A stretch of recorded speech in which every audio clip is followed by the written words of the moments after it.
through 50 issues. It's amazing. All right, so next we are coming to the art portion of the afternoon. James Surls could not be here today. His daughter Ruby Surls is here, but I will not be introducing Ruby Surls. I will instead introduce Frances Thompson, who will introduce Ruby Surls, because it's not a poetry reading if you don't have like 4 introductions for everything. But I'm very pleased to welcome Frances Thompson. We're very grateful that she could join us today, bringing her enthusiasm for art front and center. She has been the longtime docent throughout Austin across many instances. Her ability to engage guests on a public tour and not only educate them about art pieces they see, but allow them to allow themselves to lead the tour with their own sense of experience is what makes her job so essential. James Surls, Without Within, is the current exhibition on display at the Umlauf Sculpture Garden Museum through August 18th. So just have a little bit more time, get down there, it's amazing. Please welcome Frances Thompson to discuss that exhibition and also to introduce Ruby Surls.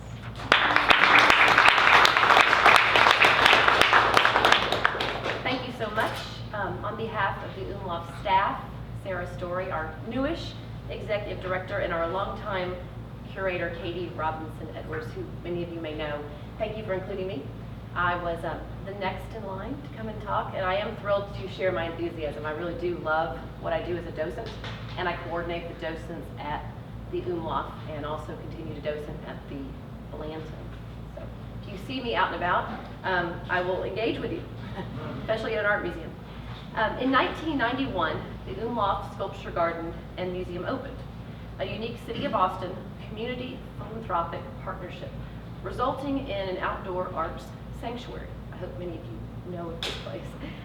It also was realized at the end of an artist's and an educator's career in his adopted home of Austin.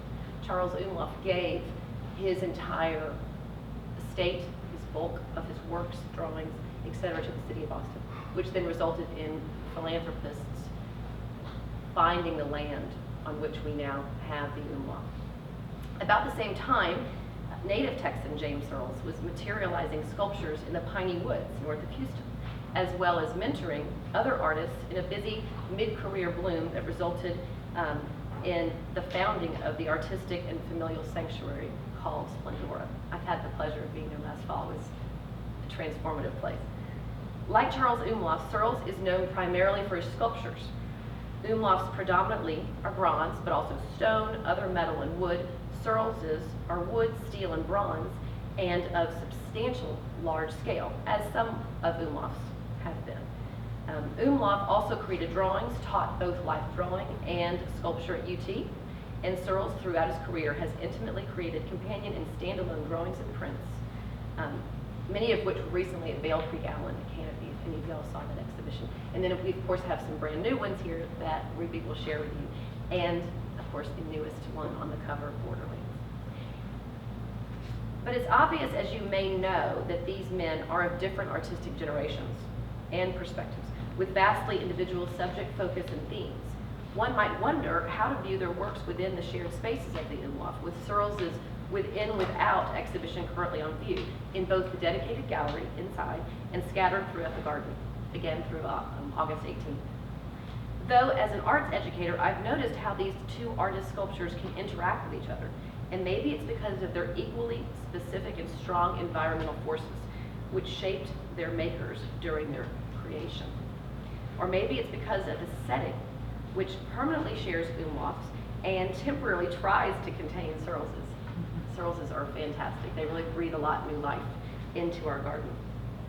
Like the exhibition's title, also the name of Surls's drawing, Without Within, which shows a male face overtaken by vines and leaves, like many of the Umlaufs, when we don't have our staff our volunteers to come and cultivate. These works can be seen as both out of and in context. Over the past 4 months, I've seen Umlauf's works with new eyes as they exist adjacent to Surls's. Umlauf was known to his students as professore, Italian for teacher and master. Surls certainly also is a master. As Umlauf curator Katie Robinson Edwards writes in the exhibition essay, a master craftsman, master storyteller, and in recent decades, a master of distillation.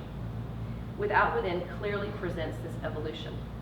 For instance, one work, a hanging thorn flower outside with its simplified bronze and stainless steel leaves and eyes, you can see eyes in a couple of these works over here too, darts back to forms that Surls has engaged for his entire life. This work installed outdoors hangs above Umlauf's upward-gazing, reclining figure of a woman, and they seem to coexist as disinterestedly involved, though while she's looking away and up, Thornflower's eyes are sort of slyly, almost drone-like, looking on at her. I hope this teases your interest in coming to the Umlauf for Without Within. If you've not already, check out our Surls and our existing permanent works. We're nearing the last month, and it has certainly been a rich engagement of figures and forms from two, quote, creatively uncompromising, as Katie writes of Surls at the end of her essay, creatively uncompromising artists. I believe Umlauf was of similar mind. Those of you more knowledgeable of Surls than I may see differently their relationship in this curated setting, but certainly you can also just view Surls' work in a gallery without the adjacent Umlaufs. And now I want to welcome to Austin, Ruby, Lucille, Locke, Surls, the fourth of 7 daughters of artists James Surls and Charmaine Locke, and the new you've been the executive director of Splendora Gardens for a while, a community of which she is wholly part and wholly dedicated to advancing and sharing. A community visionary, Ruby also is a visual and performance artist, a writer, and a poet. She states that her larger goal for world transformation is to launch Splendora Gardens into an internationally acclaimed artistic and environmentally protective space for the piney woods of Texas and for its native flora and fauna, where dialogue between community, art, and environmental activism can happen. Again, I had the wonderful opportunity to visit last fall Splendora and to briefly meet Ruby and Carlos. Thank you for being here. And I welcome you to Austin. Thank you for sharing your work and your father's work with us.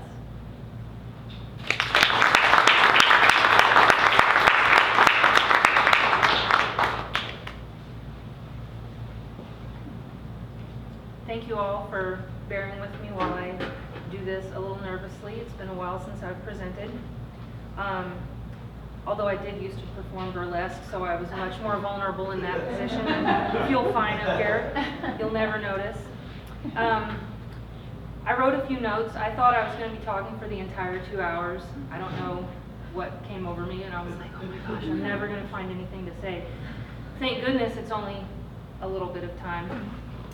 But, you know, I wanted to speak about my father and his work, and specifically how he relates to and exudes poetry in everything that he does and in his life and in his work specifically.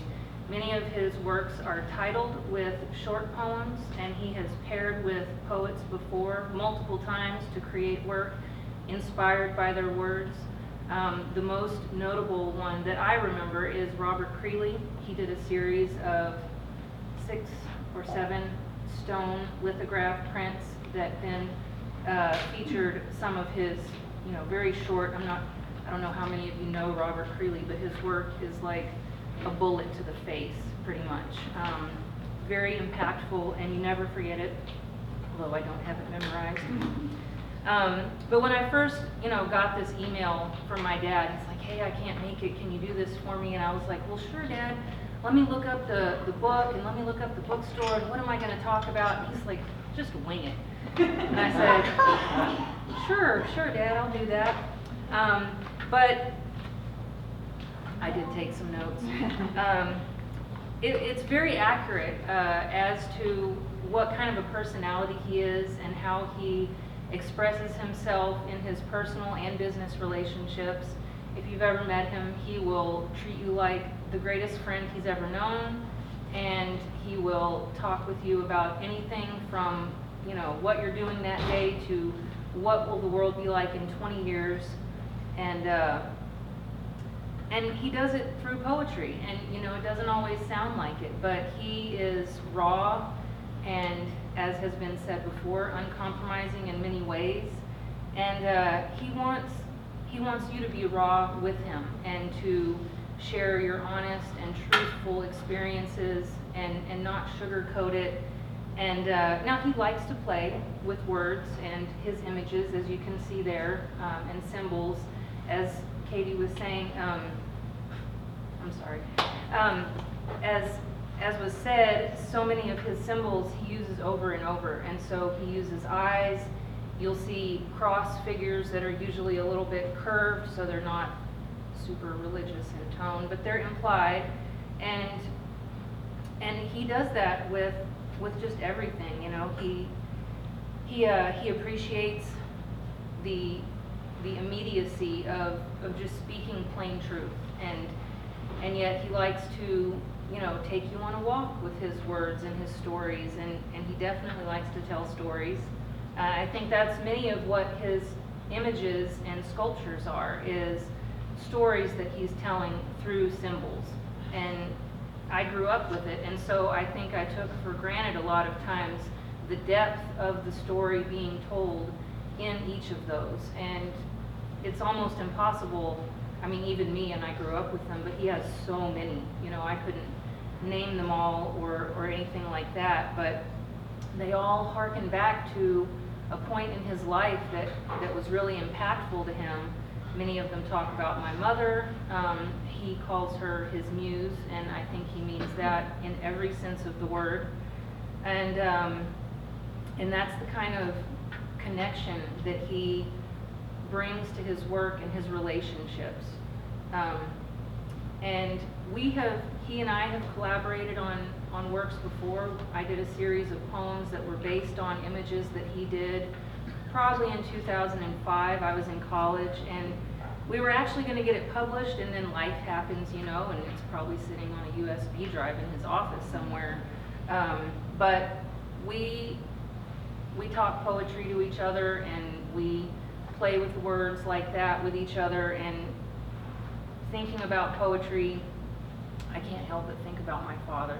And I'm really glad I get to share this with y'all and anyone who is familiar with his work. I really hope that you get to read some of his writings. He's very insightful and genuine. And I love hearing what people have to say after they've experienced either him or his writing. It's another way for me to connect with my father. And we're very close. He lives in Colorado now and has since '97 when the whole family moved. I came back in 2013 to sort of clean up and rehab the property where I was born and raised, and he and my mother, you know, raised our family and turn it back into a presenting space, an event and sculpture, and oh, there goes that word. A show space. I'm going to finish with 2 or 3 of my poems that I've written. None of them are recent, but they are fairly short and I think interesting maybe to you guys. So I don't have titles for any of them. I think this was a few that I actually tried to write on digital, and I like handwriting my poetry. It just feels more authentic, and it allows me the breathing room in my head to sort of make that leap from one word to the other. But these, you know, I'm on my phone all the time. I'll just try and, you know, blah, blah, blah, and see what happens. And they actually weren't that bad. So here are a few. Early morning is the straw that starts the daily fires. The newspaper read over hot, bitter coffee is tender also. Bits of recipes stuffed among the branches, gossip of merchants, feeding the flames. Lemon water balances, heats cellular ignition coils, builds an awareness bright like the sun. And that was written in October of 2016. I think these were all from that time frame. This morning the woodpecker drowns out the jets. The bird call and crickets cover cars passing by. Blankets of blood pulsing over my eardrums. I've never been happier than when deaf to machines. And this is the third and last one. Thank you. She who feels the sun, feels the dirt spiraling out towards the heavens in every drop of her wet body. Earth woman, mud priestess, water body, mover of stone, birther of fire. Thank you.